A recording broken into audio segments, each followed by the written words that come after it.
Sinalubong ng mga taga-suporta at kritiko ang pagbisita ni PBBM sa Canada.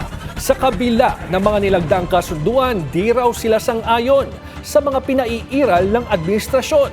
Narito ang Agenda Weekend Report ni Canada correspondent Rowena Papasit. Habang naghihintay sa pagdating ng Pangulong Bongbong Marcos Jr., ang mahigit na 600 Filipino-Canadians sa Fairmont Waterfront Hotel sa Vancouver, hindi naman nagpahuli ang dalawang magkahiwalay na grupo ng mga protesters na tutol sa pagbisita ni PBBM sa Canada. Ang mga activist groups sa gawing kanan ng kalye,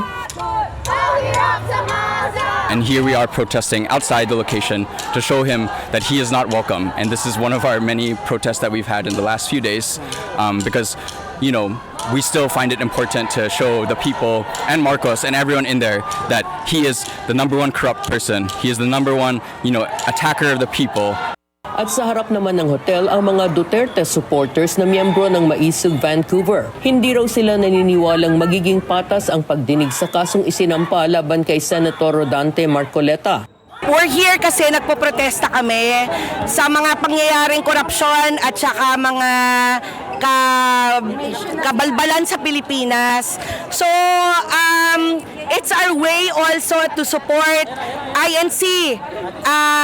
Kasi naniniwala kami na ang gobyerno ngayon, kung sino nagsasabi ng totoo, yun ang kinukulong. Yung mga may kasalanan, libre. So, we're here to protest. Enough is enough.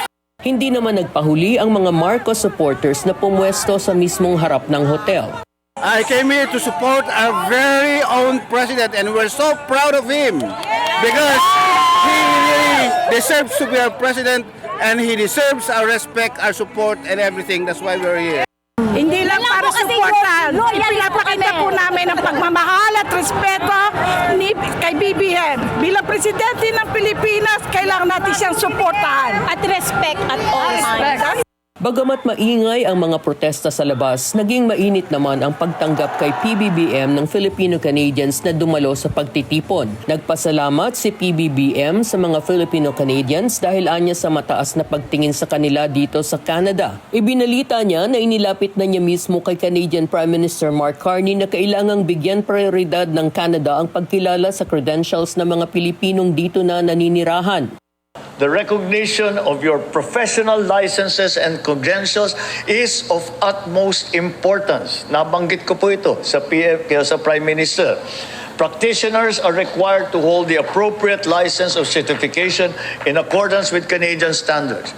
That's why our officials continue to engage with the Canadian government to help make information, support, and process more accessible to Filipino nurses and other professionals.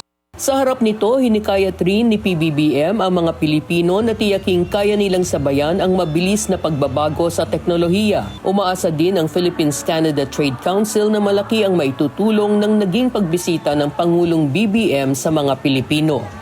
He also reiterated the needs of the Filipino community, especially the entrepreneurs and the professionals who are working here in Canada. So hopefully all the best is coming soon. Naging masaya ang maikling program na tinampukan ng singers na sina Joey Albert at Florante. Nakatakdang bumalik sa Pilipinas ang Pangulo bukas matapos ang 4-day official visit sa Canada. Para sa Agenda Weekend, Rowena Papasin, Billionaire News Channel, Vancouver.